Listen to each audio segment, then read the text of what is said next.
mainly because I'm I'm not sure if any of you can relate to this, but I'm one of those learners where I like to think like I'm a mezzanine learner. I really absorb things when they're kind of in the periphery of the lesson instead of the actual lesson. Uh, if you can theorize, I obviously have ADHD. Um, and I've been managing it as best I can. And therefore, I found out that in order for me to learn something intensely and directly, I need to study what's in the periphery of it. So, for example, I understood civil and political history more when I knew what the music was of that time and I knew the art movements of that time. I suppose it's the same. The obvious ones would be the First World War and the Second World War, and then you have the German tradition of the Blaureiter, which is a very expressionist group of artists, etc. So tonight is one of those things. In fact, the last four sessions have been the same. I think we were trying to understand mental health, and I know the title says the lighter side of, but to clarify, mental health is so immense there, and it can be heavy and it can be dark. But this series was really designed for us to have a side door approach to viewing it and studying it. So hopefully it doesn't get confused. Hopefully you don't feel like I'm trivializing the approach and the observation of mental health. Not at all. In fact, I'm so serious about mental health. I have to make it fun. Does that make sense? Anyway, to begin, we're gonna have let's start. Tonight, I just wanted to show off slides I made. I thought they were really more interesting and good for the eyes because you need to rest your eyes every now and then from fonts. So tonight is about family mysteries, and it's really, I know I'm supposed to take off from film and things, but I know that everybody already has their own theories on families they've seen on media. I don't know which families you looked at. Like if you watched Friends growing up, then you probably know the family system of Joey, the family system of Monica, the family system of Ross, etc., etc. And so I won't touch on that anymore. That's too easy. I want to go straight to what kind of metaphors we can pick up from when we scroll with families. And it's really the cards were dealt. So I'm going to share something kind of personal, and I'm thinking, do I know people here? Anyway, if I don't, then just kind of forget and ignore. Hopefully, because I'm going to be talking about my family. It's a little. I've never done this before, but let's do it. I am number 10. I'm child number 10 of my mom, and obviously Catholic. And I want to describe all my siblings, and because I have a feeling you will be able to relate. Just so you know. I have eldest sister A is she's in charge, but think about it this way. She's the eldest of 10. Other than that, my dad has 5 kids from a first marriage, and so we're 15 in all. But this 10 that I'm going to discuss tonight is whoever my mom gave birth to with me. So let's not discuss my dad's first family because there's not much time. But there is that 5, which I will touch later before I end. So eldest sister is really very mean, and now she's like 20. She's about 20 years older than me, or 19, so she's in her late 60s because I'm 51.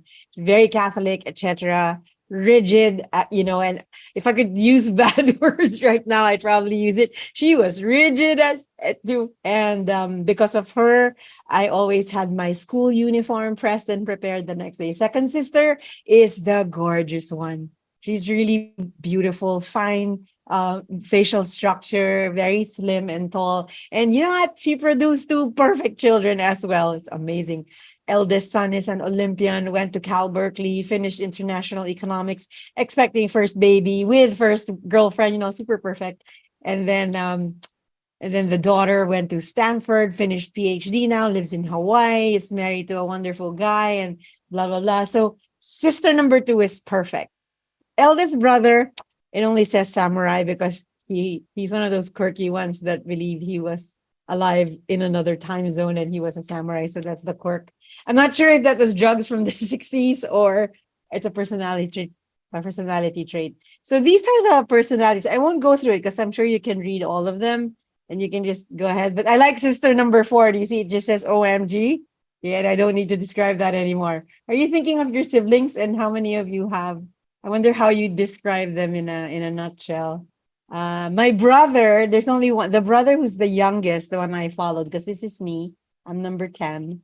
Um, he's the only one that's full brother because he's my only full brother in terms of blood. So he's really my buddy, and everybody else is complex. So I think just showing this, how do I say this? I just think the challenge of me writing this down and putting it in a more visual way into this slide was such a an adventure. And I had like mood swings as I was doing it. But since I already decided on the color palette and it was going to be lighter, I ended up just describing what's raw and honest. And I couldn't dive deep into the complexities of a large family. But that's all right. We'll live. How many of you can try I'm sorry, I'm gonna go ahead and give you some homework. If you could try something like this, just approach it lightly. You know, maybe we could tread lightly. You can imagine how much I can dive into this one, right? But I shan't. I will not tonight. So that's pretty much it. So to proceed, I prepared something for you. I won't go into theories as I already assume you have read these things or you can Google them, but I will leave you with a metaphor, 2 visual metaphors that I think you can recall because it seems easier to recall pictures when you're trying to figure out stuff with your family or even just yourself. So, hello. Sometime in February, truly, this is the picture. Sometime in Feb 2020, my friend who is the administrator of a city hall in Jersey City, somewhere in New Jersey, sent me this picture because I have this thing for floors and and furniture. Like I'm so particular. I really don't like sitting on monoblock chairs. It's not a snob thing. It's just that I think it's so flimsy. You see the chairs here? They're plastic, and I don't think since I've seen too many chairs break. And so she sent me this picture and said, check out the side of my new office. And I was like, yuck, you work there?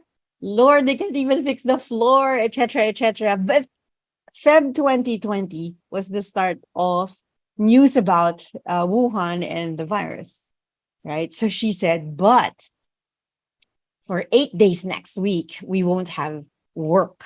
Like we're advised to work at home. Allegedly, there's a virus from China, etc., etc. We don't know much about it then, and said, and now we have to take a break. I said, oh, that's super cool. Now you can do it. She goes, yes, yes, yes. I already called a contractor, etc., etc. Because if you know, floors are the most difficult to change and renovate because you're gonna have to take everything out and to strip everything. So, but check out the vinyl tiles of this floor. I think it's not just ugly. I think it's boring, and it's really hard to be ugly and boring at the same time. Usually you're ugly and interesting or ugly and quirky or whatever. No, do you see the floor? It's ugly and boring. So what they did was 8 days, no work, because we thought the virus is only going to last for 2 weeks, right? So 8 days, no work. She got people into work and they stripped the floor off, and check out what they found under. You can still see the glue. They discovered there were tiles under because I think they researched a bit. There was a wave of immigrants from, I'm not sure where, that has a lot of tiles. And it was a donation, I suppose, to the city hall. And then they changed it. And this was like early, like pre-mid-century. So maybe around 50s or 60s or early 50s. And they were saying, oh my God, check out the floor. And, they cleaned the glue a bit more. And ta-da! This is not even the finished product yet. This is actually just the first time they cleaned it, because remember, after this, everyone was working from home. So for a long time, they couldn't do it. But this is just the first week. And they said, oh my God, check this out. So she sent me updated pictures and said, look at the floors. Look at the flooring that we found underneath that vinyl. I mean, I'm gonna move back to the first slide again just to remind you. Check that out. But our families are our flooring. You know, sometimes in order to get to the bottom of it, we have to take all the stuff out. And in this office, what I really want to study, what I really want to remind you of is they had this working hallway, but they already started putting things over it because, oh, there's space. Let's just leave the photocopy machine here. Oh, let's leave my dry cleaning here. Oh, since there's already a bunch of chairs, I might as well leave the boxes here and etc. And that's kind of how we do life. We put a lot of things on top, and we know there's going to be a large pause necessary in order to strip the floors. But if you get that chance, you'll find that chance. This is all metaphor, I'm saying. And there's going to be a lot of pain, undigging, scraping the floor and doing that. But and this is the funny part. I'll take you back to the ugly slide again. I was asking her, so what year did they cover the floor? And she said, I know, I was looking at the records, and they said sometime in the 70s, etc., etc. And then they probably put this to protect the beautiful flooring, to make sure that it's preserved because it's obviously precious. Maybe it was getting scratched. So they thought they were intelligently covering something to protect it. So that's pretty much us, our anxiety, it protects us, etc., etc. I'm sure you know that metaphor by now. And then you discover something like this. Now, can you imagine the change in rhythm and interest of people who work in this office? Because this is the flooring now compared to the very ordinary and plain, even ugly stretch. So that's the first visual metaphor. Whenever you're facing something really dull, congested, really uninspiring, etc., etc., you can think, is this worth moving all the things and digging under? And perhaps there's under. But some families have no beautiful tiles under. Sorry, but that's reality. But at least you scraped off that, then you can have a chance to refloor. Does this make sense? Am I making sense? Oh, sorry, I got distracted by the chat box. That's the first visual. Flooring, you fill it up with stuff, you think you're protecting it, but then really you're making you're missing out so much when you have beautiful flooring like this and you actually don't do it. Okay, perfect. I just want you to have that picture in your brain so that you can go back to it every time you're trying to dig something up. And I need to say this as somebody who's based on pattern and science. There are some families with no beautiful tiles under, none, but scrape anyway because you can change the flooring, right? Okay, good. Next, second visual. Oh, I hate it when I'm pressed for time because now I have to talk faster. This is a barn where they used to store grain. I'm making this up. No, I'm not. This is in Portugal. And there was a group of architects that wanted to take over the barn. It's obviously of an earlier century, and the bricks are a bit old. And so when they tried to repair it, half of the barn burnt down and they couldn't. There's an argument between the couple that was trying to restore the barn, and the one person in the couplehood, I think must have been the wife, was saying, I really want to look for stones that match the old barn. But the architect was saying, look, your barn burnt down. This burnt down 80 years ago, and it's structurally, we have to prioritize the structural integrity. It can't be, etc., etc. And the third reason why they couldn't rebuild it as it was before is because the bricks weren't available. That's the limestone and the igneous rocks were not available. At least, you can simulate it if you want, but they're not gonna quite get it. So they decided on a really daring, I think it's daring, to use corrugated iron and color it matte black. Because if you use something like this of a different material, it will actually protect the structural integrity of the house, and it's a safer house. There will be less collapse. I mean, you almost eliminate the chances of collapsing given no large earthquake. But if you look at it, it's not even too even. It's not even 33.3%. So if you have a tendency to be drawn to symmetry, note how I didn't say if you're OCD, because you should not say obsessive compulsive disorder if that's not what you mean. So I would say if you're so drawn to symmetry or if you prefer symmetry, this is probably really irritating to you. Some of you probably really like it. Some of you probably don't. Please share on the chat box if you actually like how they did the renovation or not. And I kind of think it looks superb. I think I personally like it. So you are like this house. There's going to be one side of you that people will meet and people will encounter because of your family, maybe. There's going to be there's going to be a set of people that will meet you on one side, maybe your friends from work or just in school, and they'll say, I'll pick out a name. Oh, I know Nina, I know Rena, I know Mitch, I know Mary, I know Lila, Karen, Julian, Iris. I know them. I know her. She's a black corrugated house with iron and etc. And then a friend will say, no, no, no. And no, Julian, she's not black. She's really cozy inside, etc. It's a lot like the parable of the elephant where they hold different parts of the elephant. It's like, no, no, no, I kind of know her. She's just like minimalist, etc., etc.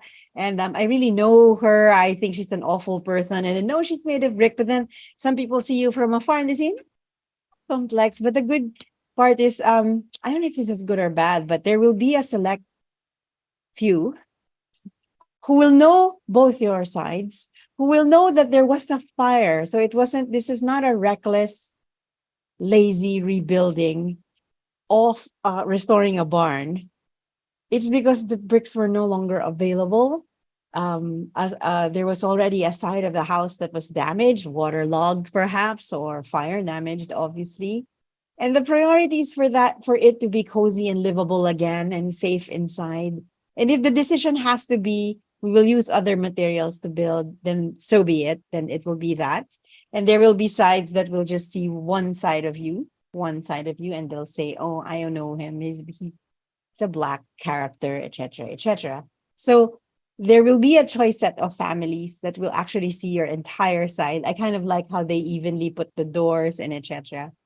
And you are this entire house. And most of the time, the rebuilding will come because you prioritize the integrity of the safety of the structure to house you, your body and your mind, and not so much to insist on finding the exact brick that was there in the 17th century and etc. And I will only like this house if it looks exactly like it did before. And what if, as you very well know, the hardware supplies are not as consistent from the 16th century till now. In fact, if you see a lot of homes built, sometimes you kind of know which shipment from China came in because they all have the same gate and they all have the same fences and etc. But this is kind of how we build ourselves from fire damage and trauma.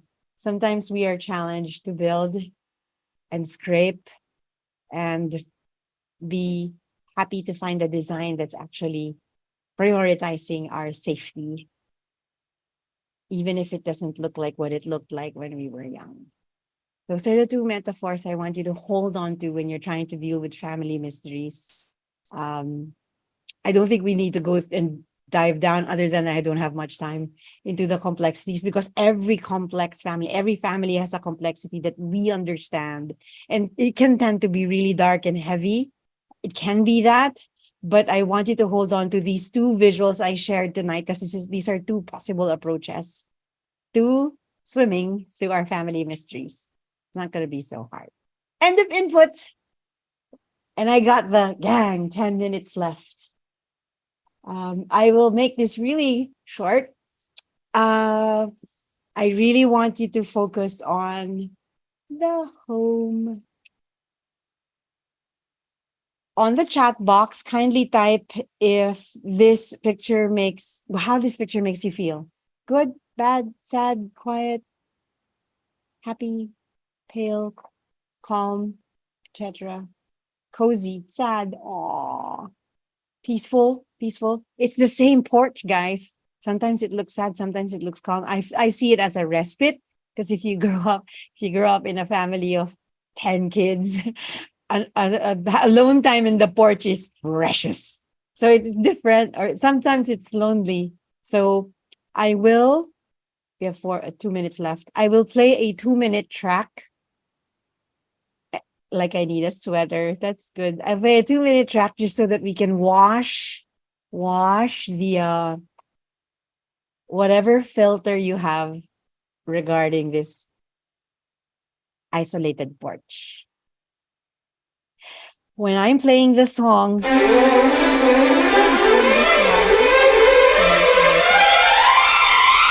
sorry. While I'm playing the song, which is not that, I want you to sway and breathe with the song and stay in the porch. And I have a favor to ask. While you're looking at the porch and listening to the song, I need you to type on the chat box who you want to be talking to in this porch, how you feel, or etc. Like just kind of get lost in the porch and the song. Okay.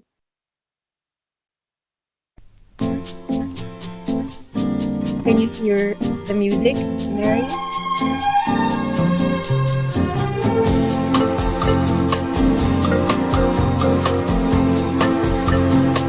Go just snap with it and stay with the song in the porch.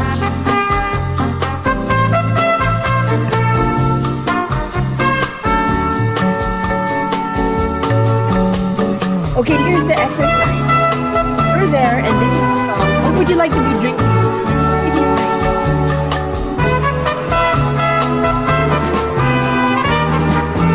Breathe while you're thinking.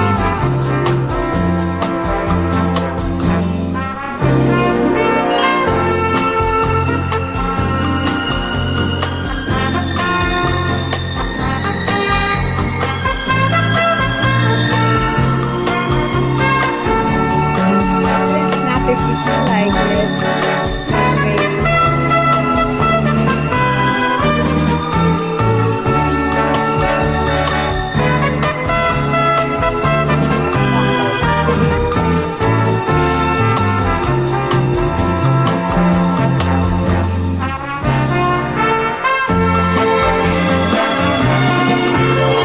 While you're in the porch listening to the song, what are you wearing? You don't need to technically. What are you really wearing? A shawl, hoodie.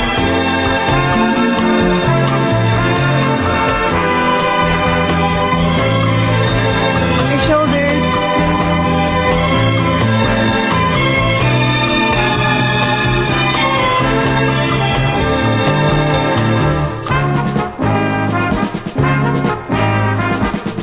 Forget else. Really long.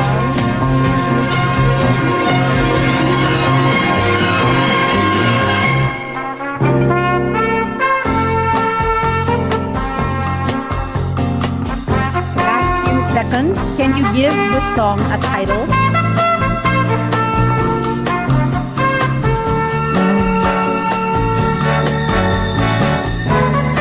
Can you give the song a title?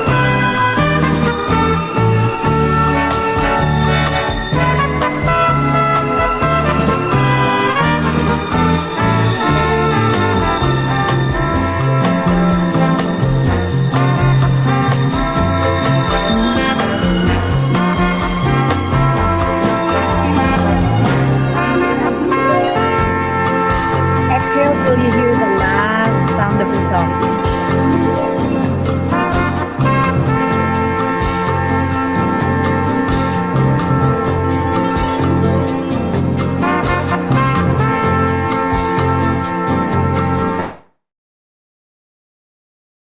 The tiles, I would like to use it. If you can imagine, if you can picture the tile exercise, the visuals.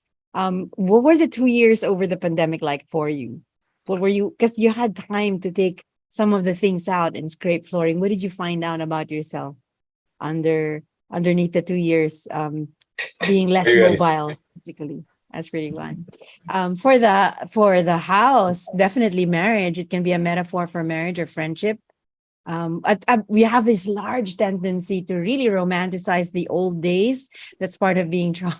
And sometimes the old days we're imagining weren't even real. I mean, that's kind of what happens with our memory and trauma. If you're more trauma informed, you know that truth is irrelevant to someone who's traumatized, because things what really surfaces for us is what our nervous system remembers. And we tend to really want to build with the old bricks when sometimes the old bricks weren't even there.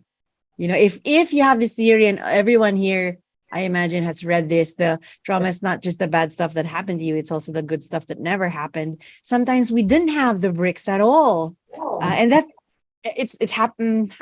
And that's it. That's life. So what we do know is there are now hardwares present. There are people who can be family to us that we choose, who can see all sides of our houses. And the old the cliche of you choose your family. You really do. In the end, you do.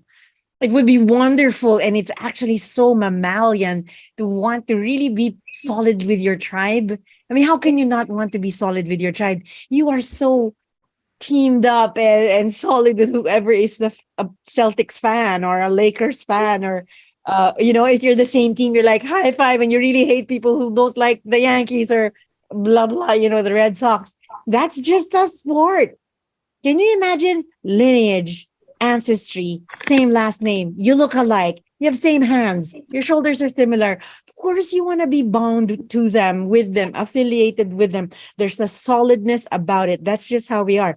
Primal urge of every mammal is to survive and to affiliate. Because when we're affiliated, we survive, right? So can you imagine the pull? That's why it's so mysterious when this institution where you're from, that you share DNA with, is the same institution that hurts you. That's exactly trauma, when people are supposed to be caring for you and they're the ones that inflict pain. That's why it is so mysterious, so complex. And I really encourage you to go as creative as possible when you're trying to process your home as a child or now. There are many ways, and it can get dark, it can get heavy, but it can also get intensely poetic, where maybe a creative thing can happen from you from there. We know a lot of music and paintings have been written, and masterpieces came from a creative, optimal approach to pain, and that's family. But I read this somewhere: family inflicts the greatest pain, but also mysteriously can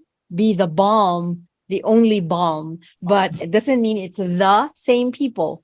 When I say family can be a balm, it can be other people, meaning not the people you were born with. And then you choose them and you get older, and you are now in charge of the barn. Even if it burnt 6 years ago, it's yours now. What are the materials available? Who is willing to build it with you? Do you really want to wait? And maybe if you get lucky, you'll find the actual old bricks. Sure, that's fine too. If you want to rebuild your home to look like it always did, that's great too. But if you want to have one side different and one side not, that's also fine. The priority is the structural integrity, that it will still be a house, a space that will shelter you, and that you're not afraid every time you have dinner that the ceiling might collapse. It just doesn't work that way. I mean, that's not the goal. The goal is you can actually sleep peacefully inside. It doesn't matter if one part is red corrugated iron and the other is brick and the other one is that. My priority is the roof above my head, and not so much the aesthetics. But I think the reason why I wanted to use that metaphor, because in Southeast Asia, I say this like I'm gossiping because I am. In Southeast Asia, where I am, because I'm in Manila, the families are so conscious. Maybe it's the same all over the world, but I'll say my side.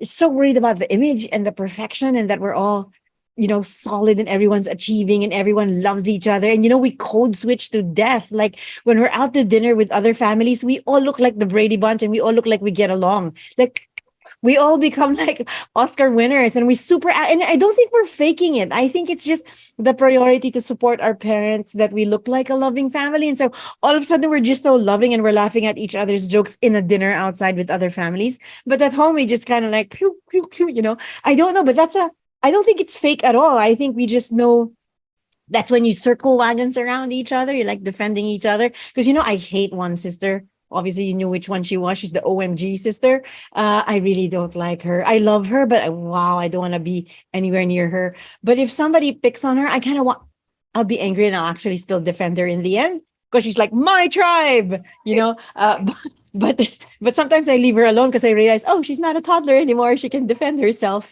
So that's the mystery. That's how it is. I don't think it's something to be solved. I think it's I think it's a maelstrom that we have to dance with. I think that's just how it is.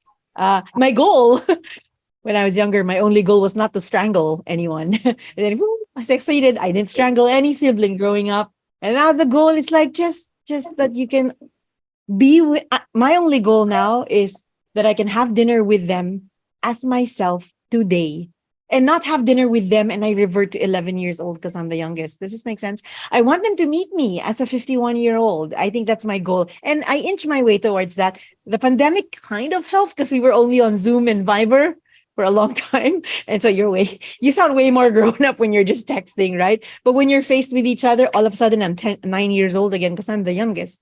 So I'm 51 and I'm rather marginally accomplished. But when I go home for Christmas, they can't even ask me to buy tomato sauce because they're not sure if I can do it.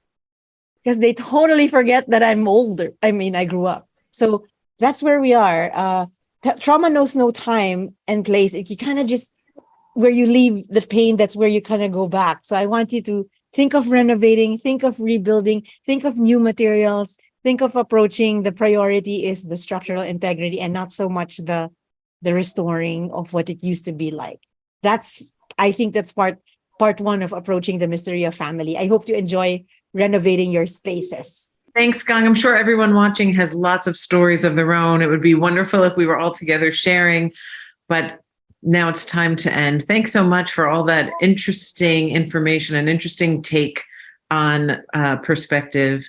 Thanks to all of our viewers. We hope you enjoyed this session and we look forward to seeing you next week, which will be the last session in this series with Gang Capati. You've been here with Pat Murray. He's our TRF media manager. Behind the scenes is Stephanie Kimball, program specialist. I'm Mary Frangie, TRF program specialist. We really enjoyed being here with you today. Until the next time, be well. Thank you. Bye-bye, everyone. Bye.